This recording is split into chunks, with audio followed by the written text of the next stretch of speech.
This video is Patreon funded with an extra special thanks to my top tier sponsor, Chris Locke. Thanks, bud. Hi everybody, Levi Clay, and today we are going to be talking some more about practice.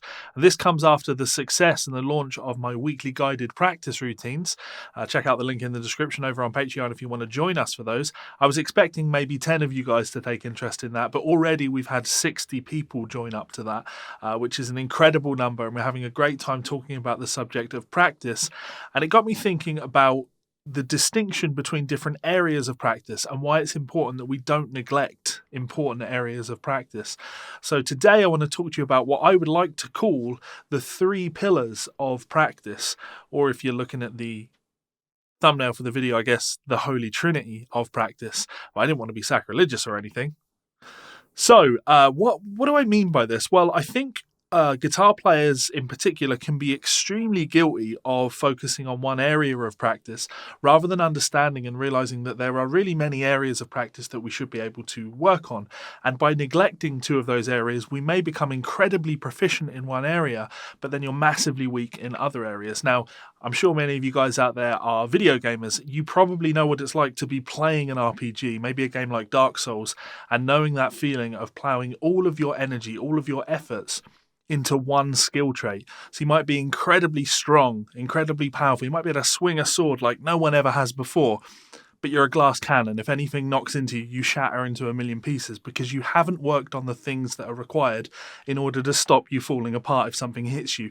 The same thing is very much true of guitar and, well, music practice in general. So the first area of this trinity of practice, of course, is going to be what I guess you could call the physical, or the fingers for us guitar players. This is the area that we all put most of our time into.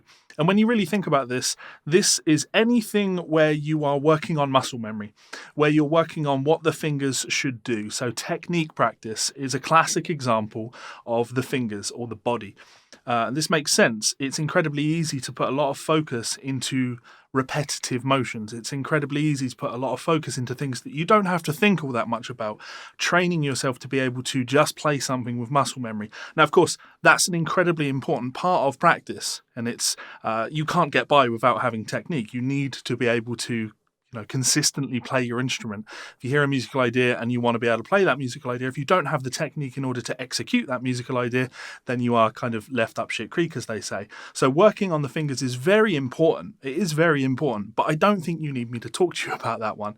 So what might be some examples of working on the fingers? Well, I guess alternate picking practice. If you're working on alternate picking drills, if you think to a classic workout like Steve Vai's 10-hour workout, which I did here on my YouTube channel a year ago now, I think. When you look at that, a lot of the exercises in there, or at least certainly the ones that appealed to me in my youth, were the ones that were very much about the fingers, less so the other areas of practice. So anything that required me to learn a physical fingering and that I could just practice and play over and over and over again was something that I enjoyed. Now, of course, like I say, an extremely valuable skill, but it doesn't make you the most well-rounded of musicians. There are other areas of practice that we want to put a lot of our attention into. So let's move on to the second area of practice, which I'm going to call the mind.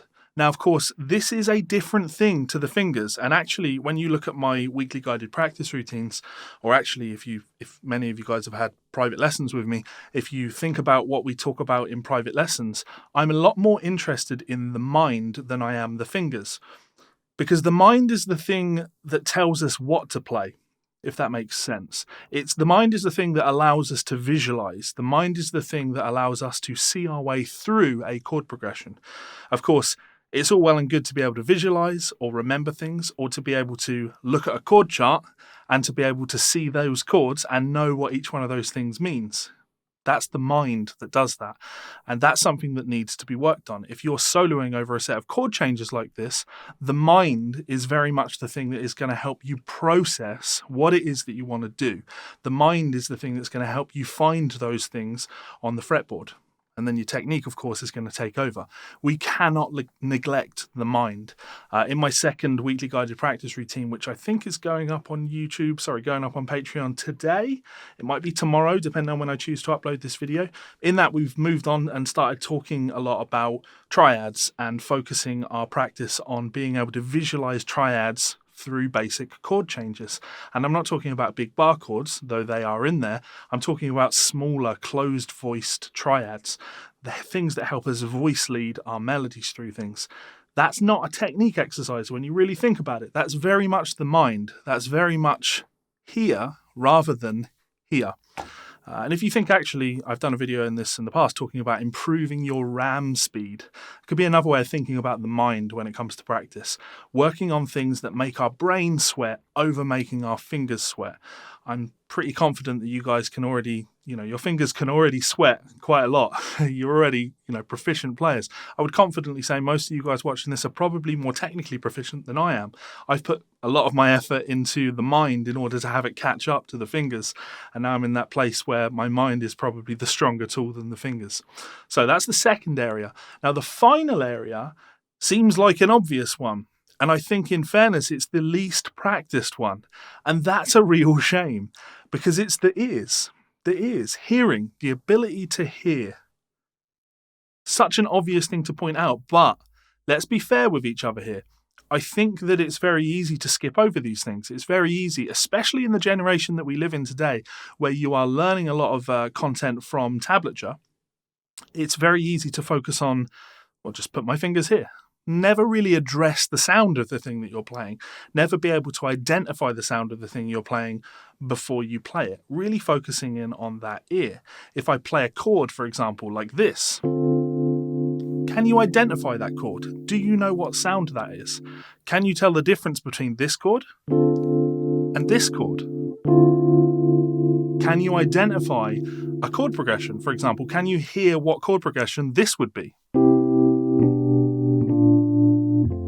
I know that seems like a silly thing to ask, because some of you are going to go, yeah, of course I can spot exactly what that is, Levi. But some of you will be going, how the hell would I go about answering that without being able to access tab, without being able to see what the thing is, without you telling me what the thing is? And of course, when you think of some of the great musicians, the great improvising musicians, great jazz musicians, great blues musicians, the skill they have is the ear. They can hear things and identify things. You want to be able to, when you're playing a melody, and at least when I'm focusing on playing melodies, I'm playing over chord changes and I'm imagining chord sounds before they happen. So my mind is focused, my technique is focused, I'm playing a melody, and I can use my ear to not just, hear the thing I'm playing, but I can use my ear to hear what chord is about to come up and how I can take the line I'm playing and resolve it to the chord that hasn't happened yet. And there's no guesswork involved. I can really hear that chord, and I can really hear the note of the chord that I want to target when I get there, and I can hear the best way to take my melody there. That's the three things working in tandem, right? That's the mind connecting up with the fingers and the mind connecting up with the ears to come together and create that holy trinity, that thing that we're all looking to achieve, which is, master capability on the instrument. Now, let me be clear. I'm not saying that I'm master capability on the instrument, but I'm absolutely saying that my playing now is in a place that's so different from where it was 15 years ago, obviously. I couldn't, if you sent me back in time 15 years to that young guitar player, I couldn't imagine being where I am now, because my practice wasn't on the things that it needed to be on.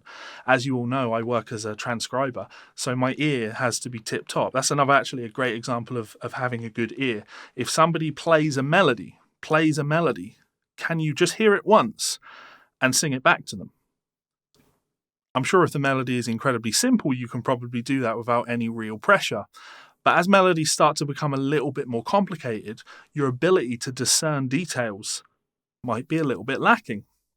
And with time, you'll find that you can remember more complicated melodies and longer melodies. You'll be able to hear those melodies in relation to a chord change or a chord that's being played over. The ear is an incredible tool.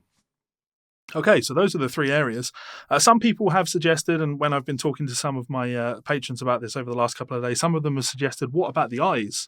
Because reading is an incredibly important part of practice as well.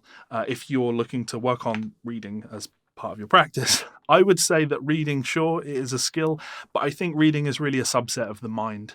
It's being able to see something, process it with the mind, see something, understand what it is, and be able to understand where you play that on the fretboard. And then, of course, technique comes in. The ear shouldn't come into reading, right? But it'd be very much eyes, fingers, and mind.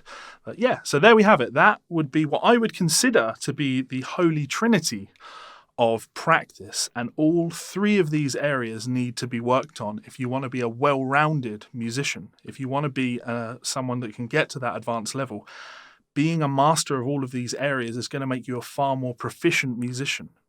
Don't focus on those fingers. If you think to some of the more popular YouTube educators in this day and age, if you think of someone like Adam Neely or Rick Beato, when you think about the stuff that those guys talk about, when you think of even when Rick's picking up a guitar and showing you things, showing you concepts, it's about the mind and the ears, not the fingers. It's never this is how you play it. It's this is the idea. This is what the idea sounds like. Go and do it. It's never showing you how to do it because the fingers are the easy part to work on. Now, I just want to say a huge thank you to my wonderful supporters over on Patreon. There are so many names here. In fact, they're having to scroll faster now because of just how many of you guys there are. If you want to join us for our weekly guided practice sessions, there is a link in the description where you can get a routine from me every single week, working on these three areas and helping take your playing to the next level. If that doesn't suit, you can also check out one of my books available on Amazon. There are plenty of them there, and I'm sure you will find something that you enjoy. If you have any questions about this or you want to talk to me about practice, feel free to get involved in that comment section below. Share the video with your friends, share it with your enemies, hit that notification button, and I will see you for another video very soon. Laters.